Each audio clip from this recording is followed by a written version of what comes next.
Hey everybody, Roman versus with the Squashfest podcast and my co-host. Debut next week on Raw to be Braun Breaker's lawyer because of the injustice of the worst general manager of all time, Adam Pearce. He's your favorite. He is, but he made some really bad decisions last night. How? Just go when through you're it. in it. No, go through it. Okay. So we kick off Monday Night Raw emanating from Sacramento, California last night. They kept saying Sacramento for some reason, like it was a big deal. I don't know, whatever. And Adam Pearce comes out first. He starts off the show. And we have been talking in our last two episodes about whether or not Seth Rollins is actually hurt or whether or not they're going to pull the swerve on us again. And I said, the only way this makes sense is if he's actually hurt, if they vacate him and strip that championship off of him. Yep. So they proceeded to strip the shit out of him. 100%. So Adam Pearce comes out and before he can even say anything, black SUV rolls up and all you can see through the tinted front window of the black SUV is the World Heavyweight Championship belt. Yep. And I know Raw went off the air last week with Braun holding the title above his head. Yeah. But I didn't watch like the aftermath of it. I didn't realize he left with the championship. Mm-hmm. So I'm like, is Seth coming out? But no, you can see the World Heavyweight Championship. So I thought it was going to be Seth Rollins coming out to tell the fans, I'm injured, and then hand over the belt. But no, it's Braun's. It's the Brauns and Heyman. They make their way out to the ring. And Adam Pearce tells Bronson Reed and Braun Breaker, because of what you did last week to Seth Rollins, we know he got hurt during the match against Cody, but because of what you guys did, we couldn't even really evaluate him. And now he has to go have surgery. Yep. So that being said, I have the duty to strip Seth Rollins of the World Heavyweight Championship and vacate the championship. Mm-hmm. And Braun's laughing in his face. And Adam Pearce does the thing where he teases the crowd. He said, but we're not going to be without a champion long. And I thought he was going to say, tonight we're going to crown a new World Heavyweight Champion. He goes, no. And Salt Lake City, at a Saturday Night Main Event, we're going to be crowning the new World Heavyweight Champion. CM Punk is the number one contender. He will be in that match. And then his opponent will be, he'll figure it out via a 30-man battle royal over not 30-man, whatever. Battle royal over the not 30-man. That's whatever. Yeah, Royal Rumble is stuck in my head. The Battle Royal tonight to determine the new number one contender. Yeah. So he goes, with Braun, I'm going to need you to hand that championship to me. And Braun looks at him and he's like, show some respect. Yeah, and he goes, be nice about it. Yeah, he says, respectfully, can I get the belt? And then he changed it to, say please. And all the while Braun's doing this, Heyman in the background is like bug-eyed staring at Braun like this is not how you should do. What are you doing? This is not how you should be doing business right now. Yep. And that comes to play later in the show. Yes. So Braun eventually, Adam Pearce reluctantly says please. Braun hands the title to Heyman to give it to Adam Pearce because he's like, I'm not going to show him any respect. So he gives it to Heyman. So they get Adam Pearce. Adam Pearce leaves. And then Paul Heyman starts cutting a promo. And he runs down Seth Rollins. He says, I didn't turn on my best friend CM Punk for Seth Rollins. I didn't turn on the tribal chief Roman Reigns for Seth Rollins. I turned on them because I can see the vision moving forward. And he basically said he wanted a catalyst to get to the future and the vision of WWE. And that was Braun Breaker and Bronson Reed. He goes, yes. The thing that threw me off during this part of the promo was the fact that he alluded to the fact that they conspired. I was going to get to that. Yeah, it makes no sense. It makes no sense because it happened live. Like Bronson Reed was like in shock and wasn't sure what to do, and otherwise Braun Breaker wouldn't have said make a choice. Like that doesn't make any sense. Throughout the course of the night, he said the Bronson Reed and Braun Breaker conspired together to take down Seth Rollins. I'm like, no, that's not what happened. Braun Breaker went out on his own and took Seth Rollins out and made you guys run with him. Yeah. That's what happened. Revisionist history. But he says it too. He says, this is not revisionist history. This is vision. It's a revision of the future. Yeah. Is what he says. And then he goes, Seth Rollins isn't the visionary. He isn't the architect. He isn't the leader of the vision. He said Seth Rollins is a one-arm. I was trying to imagine your face when he said all that. Because I was watching this. You love to do the whole spiel. Oh, yeah. And I was listening. I was just like, this is really good. And then he goes, Seth Rollins is a one-armed, broken down bitch. And I'm like, whoa. All right. Who couldn't shoulder the responsibility.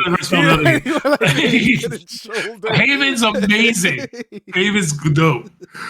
So that was our opening segment. And we'll get into the ones later on because there was 2 more segments later in the show that were really good. Including Becky. Becky, whew. Well, we have to get into her match first before we do that. So then we get our first match of the night. This is my problem. This is my crush out moment. Tell me first and then tell me the crush. AJ Styles and Dragon Lee against the Judgment Day. Ah, yes. Okay. We talk about how those tag team championships don't mean anything. Yeah. We talk about how the Judgment... Are you clipping your nails? I'm clipping a nail. Because okay. I have like it's like stabbing me right now, so I'm like trying to. Oh, okay. I just hear it in the background. I'm like, what the hell is he doing? Okay. So beforehand, we get a backstage segment where Finn and JD are talking to Roxanne and Raquel because Roxanne's getting ready for her match against Stephanie McCurr later in the show, and Dom walks in, and Finn looks at him. He goes, why do you have to open your mouth? He's like, it's your fault that we're in this match and we have to defend our titles. And they were all kind of looking at him though. That was the funny because part. Raquel and Roxanne were like, they're not wrong. So then Dom says, I wasn't trying to do that. I was just saying, and he says it again, I'm the only champion around here defending my title. And he goes, and why can't you guys handle AJ Styles and Dragon Lee? I've already beaten AJ Styles twice. And Finn's like, we can handle AJ Styles and Dragon Lee. We're the tag team champions. But the way his head jerked when Dom said that, like he was like livid. He's like, I can take care of AJ. Yeah. So we get that. And then the tag champions walk away. And Roxanne, every 3 or 4 weeks, we get the subtle reminder that Roxanne Perez has a crush on Dominic Mysterio. Because she walked up to Dominic Mysterio and she said, don't worry about him. Everything will be fine. They're going to be all right. But you need to focus tonight on your match against Rusev because and he goes, yeah, you're right. And she's just looking up at him. We have to remind us that story is still going on because Liv is still out. Yes. But to go back into my crash out. So I'm not going to go into move for move for this. There's a lot of really good spots in this tag match. But we joked about last week. You had said that during a production meeting, you think somebody sat there and said, we have tag team champions who never defend their tag titles, so let's make sure we do that for them. Yeah. I think this week's production meeting was Judgment AJ Day? Styles. Oh, no. Because this was a Judgment Day show. It was. It was a lot of Judgment Day on the show. It was Judgment Day and Braun and the Vision. That was the entirety of the show. Yes, but Judgment Day was literally in every segment. A little bit. No, but I think somebody in the production meeting said AJ Styles is going to be going on his farewell tour at some point next year. It's going to be his last year. We need to put a championship on him because we need to remind people that AJ is a big deal. What championship can we put on AJ Styles? That won't really matter in the... That won't really matter in the grand scheme of things. Exactly. And we talked about how amongst the 4 men's championships, there's only one title being flipped around constantly. It's the United States title. Yes. So somebody said, "Who cares? Just put the tag titles on AJ Styles and Dragon Lee, and we'll deal with it later." That's exactly how, like, what the, like, this, the ending of it when he hit this Styles clash and that back and forth with Finn at the end was great. Again, just give me Finn and AJ in a one-on-one match. Those 2 guys are great. But that back and forth when he hit this Styles clash, I was watching with my daughter and I literally verbally yelled out, "Kick out, Finn! Please kick out!" I'm not even joking. I yelled that last night. And when that 3 count came down, I'm like, why? Why are we doing this? Why do we need a tag team championship of AJ Styles and Dragon Lee? This is the most thrown together tag team I've seen in years. This is literally them saying, "I'm not doing anything with you. I'm not doing anything with you. We're not doing anything with this. So we're going to put this on you." This was the dumbest decision they could have made. I just want to say, Andrade and Rey Fenix was pretty thrown together. The only thing you could say, remember, they were the make money team or whatever. We got money. No, we got money team. No, I agree with that. But when you think about, I was thinking about this before, this morning when I woke up.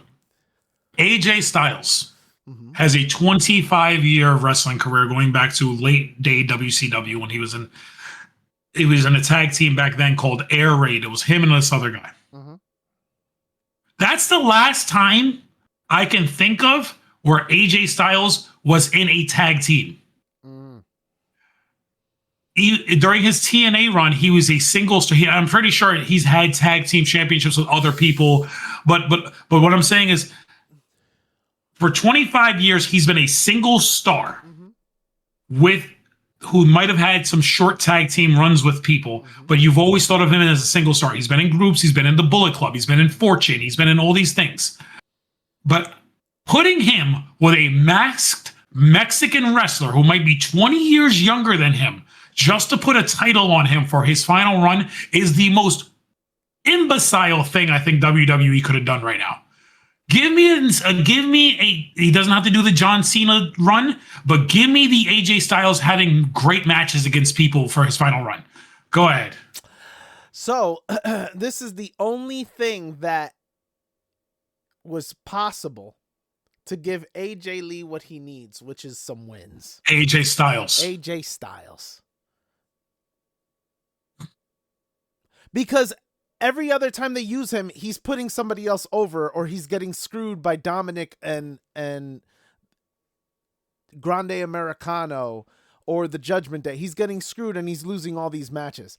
This is the only way that they could legit give you a reason to give him some wins before he starts his farewell tour. Have him, I mean, if you want to do it in a different way, have him eventually take the Intercontinental Championship off of Dominic Mysterio, and then have him defend that title over the course of the next year or whatever he's done. And then he can retell the story of, I think it was Mickie James in TNA, where she goes, "I'm the Knockouts champion. When I lose this championship, I'm done. I'm retired." So then AJ can actually be the Intercontinental Championship. Like, when I lose this championship, I am done professionally wrestling. And then you have the idea of every single AJ Styles match is an event, because you don't know when he's going to lose the title, and you don't know if this is going to be the last time you see AJ Styles. So every time he's there, you're making people tune in. Yeah. That would have been just to spitball something better for him. The only problem with that theory is, do you give it to him now and then have him hold it for an entire year, or do you wait? And I think that's the plan, is you wait. You give him 4 or 5 months with it. I mean, I think he wins these titles. He holds them over at least until January, and then boom, he goes on his farewell tour. And throughout his farewell tour, at some point, he wins another title. That's what I think is going to happen. He's so great, but I hated this. Moving last night. Yes, I hated the ending to this. I'm just like, and I love AJ, and he's great, but I did not need AJ and Styles and Dragon Lee with tag team championships. I'll tell you right now, I did not expect it at all. This was not. I was like, he's gonna lose. We all know that. Nope. Dragon Lee's gonna take the pinfall.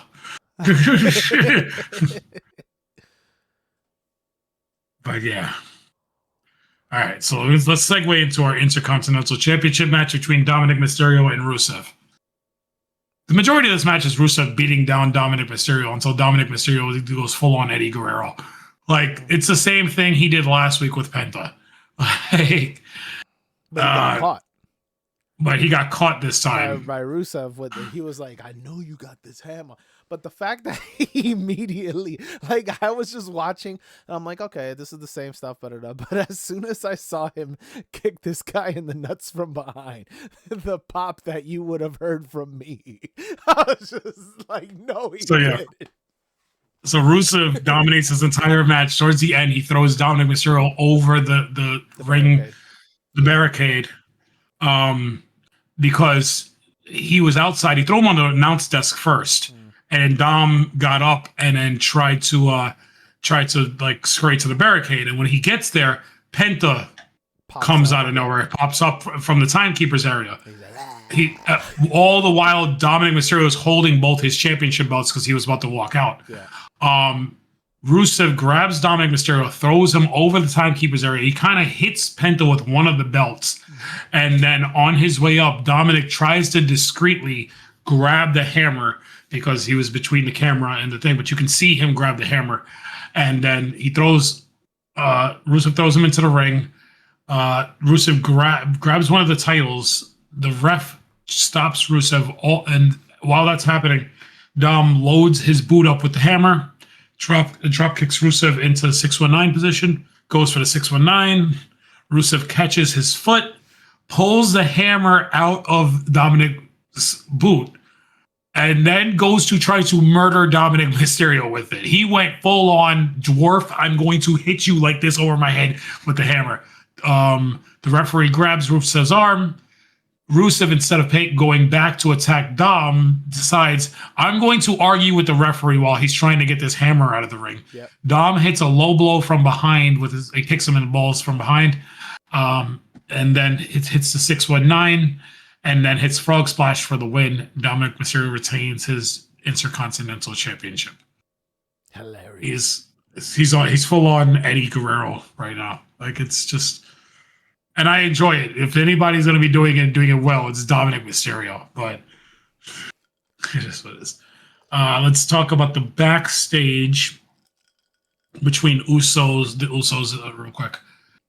So the Usos are back there, they're not in a tag match, but the first thing I noticed is they're wearing the same gear. And I was just like, all right, that's going to play into the show somehow. And it did. But they're arguing, they're basically saying, hey, we're both in this battle royal. Jimmy says something about Roman. Jay says, Roman's not here. Roman's not even in this battle royal. Roman's not in contention. No, Jimmy said something about Roman, and Jay said something about Roman, and Jimmy said Roman's not here. He said that's the problem. You need to focus on yourself, and you need to focus on the title, and blah blah blah. And this is I think it's the opposite. No, Jimmy never held the title, so how are you gonna say it's the opposite? Jimmy starts giving him a lecture saying this is why you lost the title, and this is why you haven't had it. You can't get it back is because you keep worrying about what other people are doing, and so on and so forth. And he yells at him. I know he yelled at him, but I'm pretty sure it was Jay who said Roman's not in contention for the World Heavyweight Championship. And then he goes, we need to focus on ourselves. And Jimmy goes, yeah, and I'm not going to hold back tonight if it comes down to me and you. That. He said that too. Yeah. But I'm pretty sure it was Jay saying Roman's not in contention for the World Heavyweight Championship. Yeah, Jay. That's what I said. Jimmy when said you Roman started the conversation. You said Jimmy said. That's Jimmy said Jimmy brought up Roman. Jimmy brought up Roman. Jay cuts him off and says, Roman's not here. Roman's not in contention for the World Heavyweight. That said Roman's not here. I don't think so. I think it was Jay. Well, it doesn't matter. They're arguing. I was just going to say, insert Uso here. It doesn't matter. It doesn't matter. They're arguing. Yeah. And then Jimmy said, because Jimmy did say, you're in contention for the World Heavyweight Championship. Yes. I'm in contention for the World Heavyweight Championship as well. And I'm not going to hold back my shot tonight. Yeah. He's a liar because Jimmy was holding back like crazy during that match because he can't not look out for Jay. And it cost him. So we'll get into that later. That pissed me off. It's the story. Like I know, Jay. but it still pissed me off, my guy. All right, It we'll get pissed me into it off later. immensely. All right. So this was not as good as their match last week, but it was still good. Maxine Dupree and Becky Lynch. I had that take, and I was wondering if you were gonna debate me on it because I felt like it wasn't as good. It was not as good. Okay. It was not as good. But you Still know where good. we're going with Still this. good. Still Still good. good. Still Maxine. Still good. Still doing well. The way she was in an armbar at one point, and the way she flipped out of it, Yep. and hit the ankle lock, I was like, oh, okay, what is this? Natalia, keep doing that work. Like, this is really good. This is an Intercontinental Championship match because this Maxine won last week by count out, and they made a point to show Jessica Carr quick counting Becky out of the match last week. I thought that was going to play somehow into this week's match, like we're going to get a Jessica Carr versus Becky Lynch feud moving forward because Jessica Carr keeps messing with Becky, but that wasn't what happened. Maxine had a lot of offense in this match. She was getting over on Becky for a lot of it. She looked like she was about to win the title. Mm-hmm. Becky's like, I can't let this happen, so Becky gets the belt. Becky hits Maxine in the back with the belt, disqualifying herself. Maxine wins again, and then she beats her down. Why Jessica Carr left the ring after Becky beat her? This is what annoyed me. I'm like, you just saw her hit her with the belt. Mm-hmm. The referee left the ring right away, leaving the heel sitting above the babyface. Mm-hmm. I'm like, why? Or isn't it your job to make sure to stop her? But no, that's not at all what happened. She let her beat her down. Yeah. You know what's going to happen? Maxine now has 2 wins over Becky Lynch where she has not gotten the championship opportunity. Yeah. Or she's not walked away with the title. Yeah. We're going to get the third match at Saturday Night Main Event. 100%. 100%. It has to happen. And I like Maxine. You cannot put the Intercontinental Championship on Maxine Dupree. I'm sorry. like if she walks out of Saturday Night Main Event with the Women's Intercontinental Championship, I might blow a gasket because she's getting better in the ring. She's entertaining. She's not on the level where she can get into the ring with anybody and put on a really good match. Becky is great for her because Becky can help get her through the matches. Yeah. She's not there yet. As much as I'm praising her for getting better. What's it say about the pool of women, though, when now we have to have this match a third time? Awesome women out from NXT. But you also know why? And I called this a while ago. And it goes back to my statement last week about the men's tag team. Is that somebody in the back just realized we have women's tag teams. And so this week they were focusing on the women's tag team because they were like, ooh, Kabuki Warriors, let's do a vignette for you guys. And then they had that segment backstage with Bailey and Lyra. And she was like, I have a surprise and blah, blah, blah. And I'm like, they're also going to go for the tag team titles. I was like, somebody in the back this week realized Judgment Day, women's tag. That was what my takeaways is that somebody in the back realized certain things exist and they need added focus. Not a bit wrong. So yeah, the Kabuki Warriors have a vignette in the back since you brought it up. Basically, Asuka telling her Kyrie, "This is what I needed out of you. I needed this is you showed me something last week, and what we need moving forward is we need championship gold around our waist."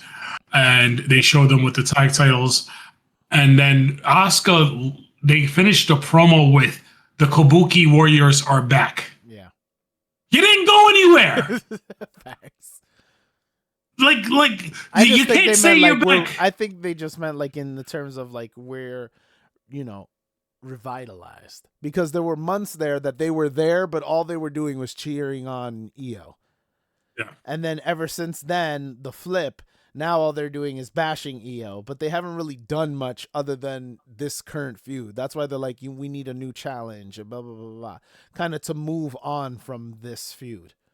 which I thought was fine. I thought you were going to be ecstatic about it because I thought you were going to be like, finally, we're moving on. Thankfully, we're moving on from this, even though we're still. The blow-off needs to be Io Asuka when we move on from this, because we didn't get an Io Asuka singles match. Because this Vignette makes it seem like they've already moved on. It seems like they've moved on because they beat down Rhea, but they still lost a tag match at the PLE to Io and Rhea. 100%. So why would you be content with moving on? The whole point of this story was you don't want Io and Rhea to be friends. Yeah. You did not succeed. You did not succeed. You beat them down last week. Yeah. And if anything, you made their friendship stronger.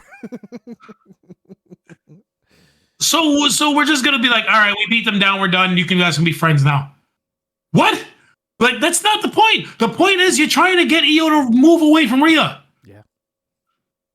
Like, this cannot be the end. I'm sorry. I'm done. I don't like this story. But if you drop this story right now, I'm going to be super pissed because I didn't get a conclusion. I need the conclusion of Io beating Asuka one-on-one. That needs to be the end. You ain't getting that. Good luck. All right. And we get Stephanie Vaquer and Roxanne Perez. Mm-hmm. So last week when they had their face-to-face at the top of the ramp after the Judgment Day lost their match, I'm like, all right, cool. We're going to get Stephanie and Roxanne in a feud moving forward for the championship. Mm-hmm. I did not think they were going to put this on a throwaway match on Raw the next week. Mm-hmm. Because that's exactly what happened. This match was, I think it was like 10 minutes, maybe a little longer. It was fine.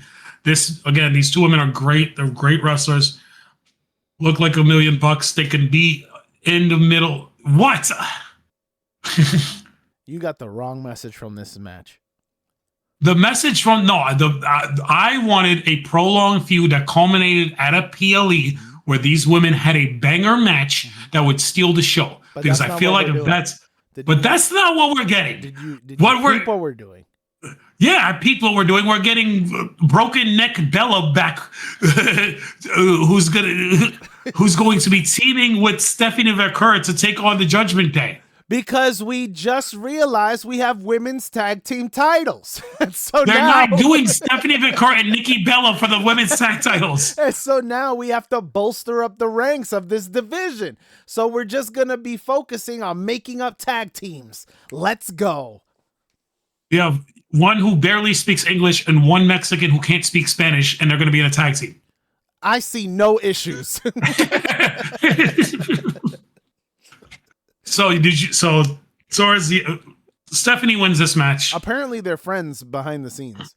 And yeah, that's why they're probably back there like, oh, let's do a tag match, probably. But no, the reason why I think they're putting them together, and I don't think that they're officially a team. I think this is just going to be a tag team match.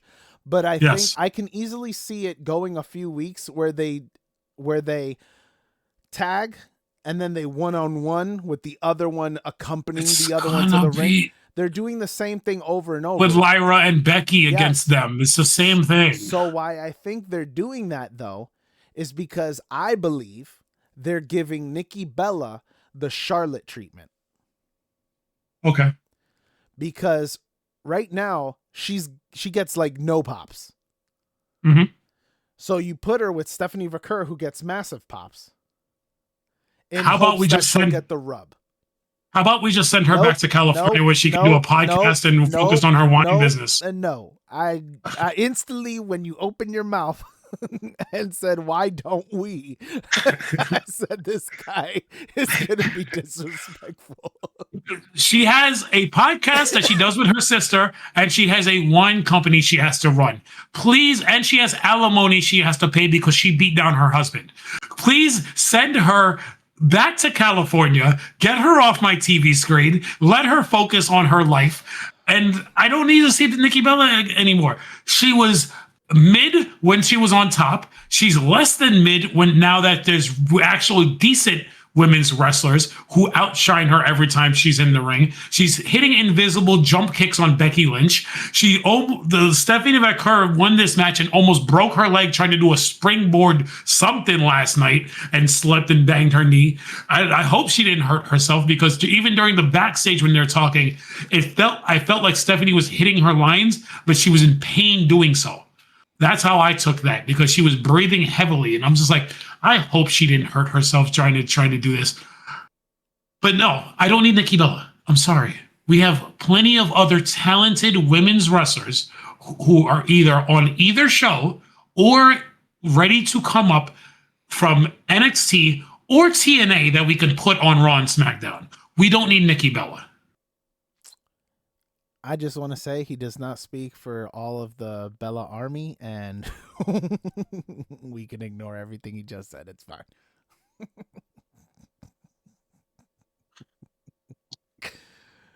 She needs After the belt. This match. No. Absolutely not. We have 4 women's singles championships. One of them better not go on Nikki Bella. We need a belt. No. You want to put the tag titles on her?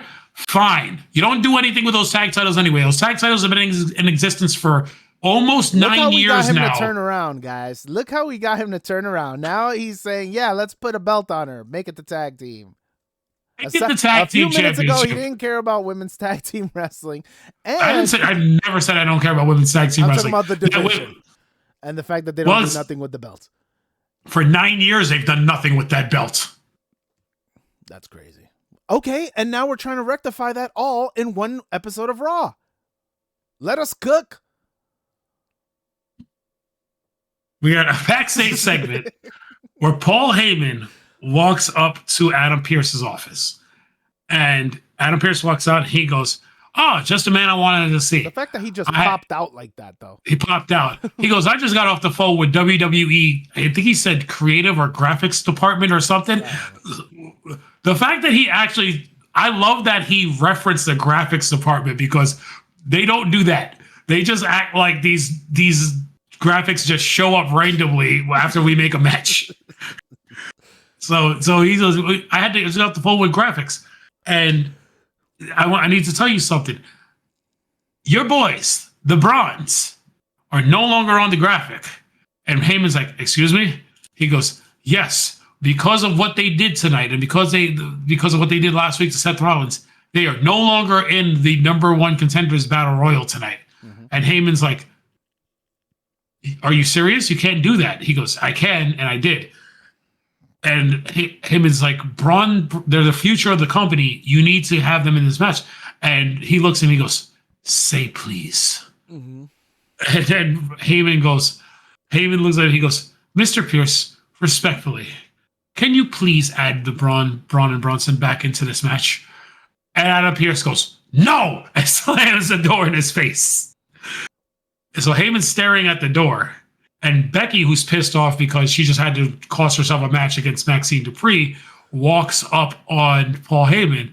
And Heyman felt like he was talking for like 3 minutes, and Becky was just staring at him. Yep. And he says, "No disrespect to your husband.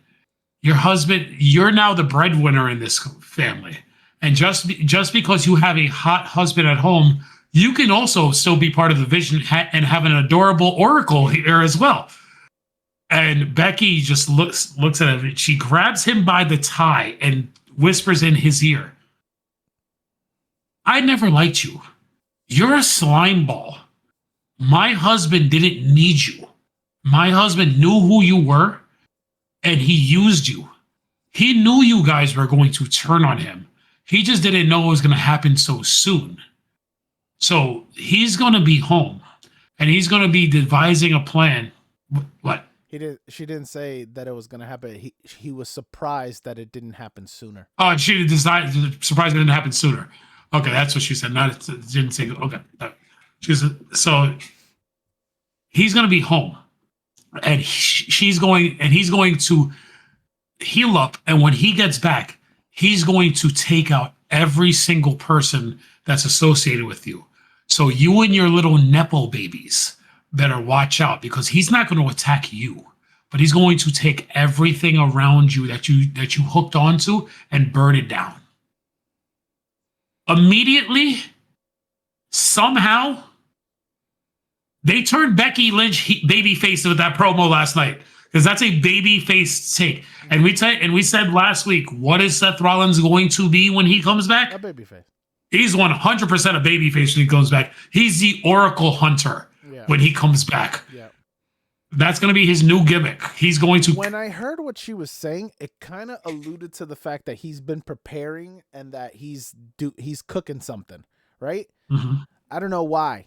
And this is probably because of my TikTok. I swear to God, if you yell Austin Theory. I can't with you. I can't. Immediately, I was thinking, Austin Theory, Seth Rollins. Let's go. That's how I took that. You mad because it makes sense. I'm not going to justify that with the response. We're not keeping Austin Theory off TV until Seth comes back, because who knows how long Seth's going to be out. That's also valid. Let's get into, before we get into the main event. So after, it was later in the show, it was like one segment after, Heyman goes to speak to the Brawns. And Braun Breaker looks at Heyman and says, explain to me something. How we came here with the World Heavyweight Championship in our possession, and now we're not even, I had to give it up, and now we're not even in the Battle Royal to gain an opportunity to win back something that is rightfully ours, is what he said. First of all, it's not rightfully yours, you stole it. Yeah. So Heyman does not answer this man's question. No. Heyman goes and says, let me tell you a story. In 2002, there was a young upstart who could have ran through this entire company and no one could have stopped him. But because of my wisdom, I was able to turn that young upstart into a world heavyweight champion 5 months later. That man was Brock Lesnar, and he eventually beat The Rock 5 months in to win the World Heavyweight Championship. In 2012, there was a WWE champion, whatever, who was 100 days into his title reign, and they were going to let him walk out the door. But because he was such a pain in the ass backstage, but I fought for him, and I attached myself to him, and I turned that into a 434-day championship reign, and that was CM Punk. How many WrestleMania main eventers did the big dog Roman Reigns main event? But when you think about Roman Reigns, you don't think about the big dog. You think about the tribal chief. And I did that for him. So what you don't understand, Braun, is you can destroy everybody you want, but you have to play the politics backstage just as well. That's what you need to understand. And he walks out. And Braun Breaker looks at Bronson Reed. He's smiling. He goes, we have a lot to learn, but we have a lot of asses to beat too. I'm just like, Reed was like, me too. And then he was like, yeah, me too. Like, they're dumb. They're so stupid. Yeah. But throughout the course of this show, the story is Braun is such a hothead that he's not going to listen to Paul Heyman. Not for very long. No, this is going to go so sour so fast. I was surprised at how easily he was able to just simmer that fire. Yeah, tonight. Heyman was. Yeah, but it's not going to stay like that. I could tell you that right now. And to your point about how stupid they are, they reminded me of Bebop and Rocksteady. That's how it came across. We're gonna destroy them turtles, and then like that's basically what they sounded like last night. I thought going into this match, we'll go to the main event and what happened in the main event. I thought it was going to come down to the final two, and because of what Braun said, is we have a lot of asses to beat. You thought he was I thought they were both going to come out and destroy the final two, and we weren't going to get a winner. Because they're so pissed that they're not in the match that we're gonna mess everything up. Mm-hmm. That could have. That's what I thought. Yeah, that could have easily been it. And again, it would have played into the segment with Heyman as well, because they listen to you, but they don't care what you said. We're going to go out there and do what we want to do because we're pissed off. Yeah. That's what I thought. Maybe they're holding that for Saturday Night Main Event. Maybe. So good. So we get this match. And every male wrestler on Raw is in this show, in this match, except for CM Punk, who already has his match, and the Breakers. For no reason. Tozawa. I didn't see. Was Xavier wasn't there? No, no, it was just Kofi and Grayson. Xavier was not in the match. Copy. I think he's still selling the injury from the Mexican Destroyer. Here we go. Listen. We've talked about this off air. I don't think we've ever done it on the podcast. My disdain for battle royals. I think they all suck. You've never told me this. Really? Yeah. I think Royal Rumbles are fun because of the countdown and the anticipation of who's coming next. Yes. But an actual battle royal is the most boring goddamn match ever.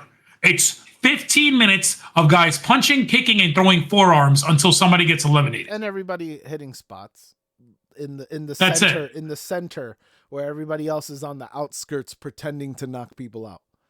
Yeah. Yes. It was just, except for the moments where, all right, Dom eliminated both Penta and Rusev. That was There were a few the big man spots where Otis and Ivar clotheslining each other. Otis and Rusev are fighting each other. I like Sheamus eliminated Finn and McDonough. Sheamus eliminated Finn and McDonough, which probably is going to be our next feud. You got to do something with Sheamus. We're going to do Sheamus and Finn moving forward. Maybe. Because Sheamus only feuds with other Europeans, apparently. Yep. Because they brawl to the back. Yeah. We're just gonna go to the end. The final four was Dominic Mysterio, LA Knight, Jimmy, Jay, and LA Knight. Those are the final four. CM Punk was on commentary this entire time, and CM Punk was hilarious on commentary. He goes, "The only one and I don't want to face is Dominic Mysterio." He said, "You know why they call him dirty, right?" And he was like, "No, why?" He said, "Yeah, because he never cleans his ring gear." Oh God. He said, but yeah, and then he said, "You should smell it." I was like, "What?" Their off-air feud, where they always talk about how much they hate each other, is hilarious. Yeah. Because if you go and you weren't watching wrestling at this time, Punk's feud with Ray in 2009, one of the most hilarious things is they were doing a birthday party for Aaliyah Mysterio in the ring. And Punk came out to interrupt the birthday party, and he ran down Rey Mysterio in front of his kids. And Rey obviously is not going to attack him in front of his kids. And it's hilarious seeing Punk get on his knees and talk directly to Aaliyah Mysterio when she's like 7 years old. So there's a long-standing beef between Dom and CM Punk. But yeah, so towards the end, Jay is trying to eliminate somebody. LA Knight, it doesn't matter. Jay almost gets himself. It was LA Knight, right? Jay almost gets himself thrown out, and Jimmy grabs Jay and pulls him back into the ring because Jay is like winded and tired, and he's like, "I got you." So then Dom comes off the top rope. They hit a double super kick. They throw Dom. No, Dom is the last one. They had a double super kick on somebody, but then Jay and LA Knight are like straddling the top rope. Jimmy and LA Knight are straddling the top rope, and Jay sees his opportunity, and he runs and he pushes them out of the ring to eliminate both. And Jimmy is just there staring at him, yelling at him. And my first thought was, you guys just talked in the back how you were going to be all for yourselves in this match because you each want a World Heavyweight Championship opportunity. But then Jimmy, take. Go ahead. Jay did exactly what he needed to do. Yeah. This is the one time I'm going to agree with Jay. Jay did exactly what he said he was going to do. Jay said, all right, if I need to take you out, I'm going to take you out. He did it. Jimmy was so butthurt that his brother actually eliminated him because he didn't have the balls to do what he needed to do to get himself over. This is the point. Jay keeps telling Jimmy, you don't understand what it takes to be at the top because you've never been at the top. This is why I understand what Roman's saying. And Jimmy is so pissed that his brother is not who he thought he was because he's being corrupted by being the number one guy. No. That's the story. No. That's the story. Next. Hold on. Let's get to the end. So then Dom tries to throw Jay out. He sets him up for a 619. He runs off the ropes. Jay backflips Dom out of the ring. Jay gets the win. Punk gets in the ring. Punk and Jay go nose to nose in the middle of the ring, and the camera is just shooting Jimmy in between them from the entranceway, just watching. Like, I can't believe this dude did it to me again. Basically, is how I took that. Go ahead. Now, the whole point of it, he's not pissed because blah blah blah. No, he's pissed because he saved his brother twice from elimination during that match. 2 times. Correct. 2 times. It's different, and this is what pisses me off about your take, because I can say whatever the hell I want to say in a moment, but if you don't have my back, we have a problem. I can say, yeah, it's every man for himself in this match, but you know goddamn well what that means. That means it's me and you against everybody until the very end, and when it's one-on-one, then it's every man for himself. That's what that means. You do not betray me midway through. But this is the point. This is what I'm saying. I agree with that take, but Jay doesn't see it that way because Jay looks at it as you're just another competitor in this match, and you're in my way. No, you're right. That's how Jay sees it. My problem is the fact that you said I agree with Jay. I do agree with Jay at this point. How are you going to agree with Jay when I just told you that he did wrong? In the brotherhood aspect, yes, he did wrong. That's the only aspect that needs to be discussed. When you're going over his brother, when you're going for a world heavyweight championship, it's me and me alone, bro. Because at the end, we've had this argument for years. We're always mad at the tag people whenever they don't just team up until the very end. I understand. We've yelled at the Judgment Day off of this.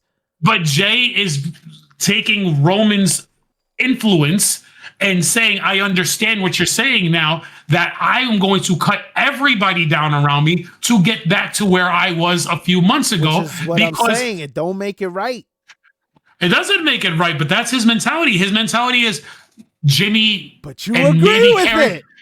But maybe caring for Jimmy so much is holding me back from being where I need to be, which is also what Gunther told him before the WrestleMania match. You care too much about everybody. You're never going to be a champion because you want to be friends with everybody, and champions don't need friends. Champions need to only care about themselves. And what happened? Jay lost his championship, and while being friends with everybody around him, he hasn't been able to get it back. So Jay is now... You can't make these moves and still stay a face. Oh, I agree. This is a long-term Jay heel turn because he continues to do this. Did you see that the clip of him winning last night at one point had 9,000 likes on YouTube and 20,000 dislikes? You said 9,000 likes? It had 9,000 likes and 20,000 dislikes. Wow. People are getting tired of Jay winning. This is the time where if you're going to pull the trigger, because you can easily take it that it's not that he won, it's the way he lost. People hate that. I think that a lot of people are getting tired of Jey Uso right now. Hold on, let me see what it's up to now. What? Oh, the video? Yeah. Will it show on my phone? I gotta click it, right? No. I don't think it shows on the phone. I might have to. Yeah, it has 9.1 thousand likes, but I saw it on social media. I saw it on Facebook. They had 20,000 dislikes at one point. It doesn't show it on the phone. No, but people are getting tired of Jey Uso winning, and they're getting tired of the character. I think the turn is what he needs. To get back to the point, it's like I agree with Jay's sentiment because that's what he needs to stay at the top. Would I do that? Probably not. I would take care of Jimmy. I would try to save Jimmy. I would have tried to push LA Knight and maybe help Jimmy back into the ring. But that's not his mentality. When I looked at it, it kind of looked like Jay messed that part up because it kind of looks like he tried to grab him. No, I think what happened was he tried to push them both out, and they missed their spot, and they started going out before he got there. Okay. That's what I think. I have to rewatch it, but it kind of looked like he tried to grab him real quick. But even after the match, when they're arguing, Jimmy's yelling at him, and Jay's like not caring. He goes up on the corner and starts yeeting with the crowd to celebrate. Yep. And that to me is more disrespectful than anything. Yeah. Like, yes, you cost me the match, but I'm trying to have a conversation with you, trying to show you how pissed I am, and you want to celebrate. Yeah. That's the more disrespectful part. That's way more important than your feelings right now, is this yeeting, bro. Yeah. But yeah, I thought at some point, even while they were in the ring, Braun and Braun are coming out to destroy these two. Yeah. The fact that they did not get some sort of ending with the Vision standing tall over everybody, I think is a miss, because you can still have them look strong. Yes, Braun Breaker is not going to be your next World Heavyweight Champion, but you can still have the idea of them being the threat standing over Jay and CM Punk and Jimmy at the end of the show. That's probably where I would have went with that. War Games is screwed.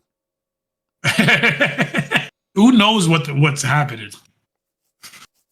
Too many people hurt. Too many people hurt, and there aren't any succinct stories and groups to throw in there. Again, we talked about this on Friday. We're probably just going to get the MFTs versus the Whites. Yeah. And that's going to be it. And that's kind of a letdown. I guess. But, all right. So, what is your biggest takeaway about Raw besides the fact that it's Judgment Day? By the way, did you make it purple behind you because you knew it was going to be a Judgment Day focused episode? No.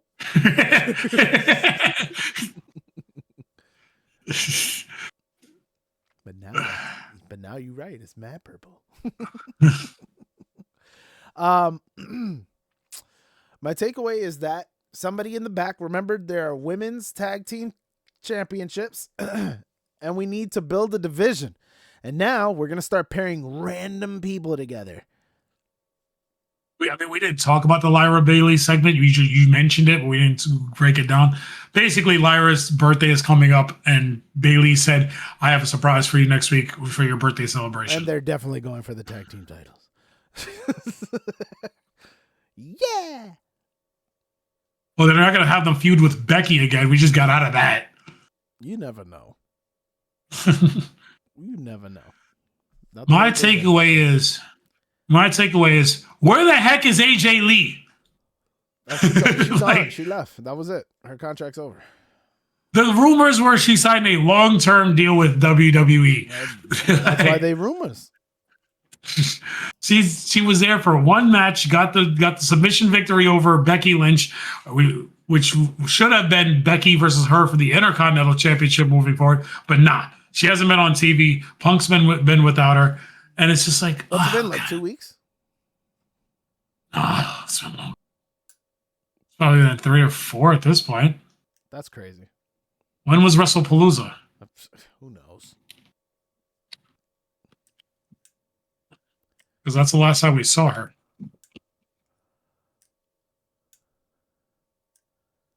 WrestlePalooza was September 20th. Yeah, it's been 4 weeks because today's October 21st. Yep. Okay. It's been a month she's been off TV. They got nothing for her. It's fine. You had it built in. You could have had her just face Becky for the Intercontinental Championship because she got the submission win. No. Becky's busy. With Maxine Dupree. Putting on bangers. She could have put on a banger with AJ Lee. No. AJ Lee hasn't been working out with Natalia. AJ Lee is an established, credible wrestler. Back in the day, 1933. She was good during that match. Good and great. And grade 8 Maxine Dupree. Hey, she's been doing great. All right. She'll get there. All right. For me, it was the Vision stuff. Like, I understand you say Judgment Day and the women's tag. It was the Vision stuff that kept me. Judgment Day had 3 separate matches. Uh-huh. The backstage. 2 backstages. 2 backstages. No, 1 backstage. No, it was 1. 1 backstage. It was 1 backstage. Yeah. And then they were also included in the Battle Royale. Okay. They were just on your screen a lot. That's what I'm saying. It was a Judgment Day show.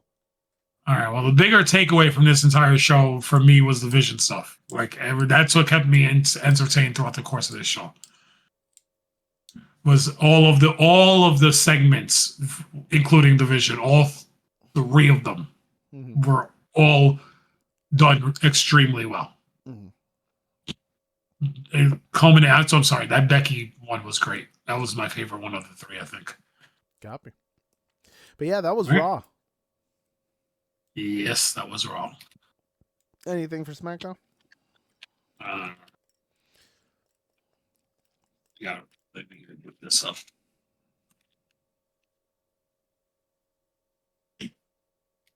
It says Tiffany Stratton in action.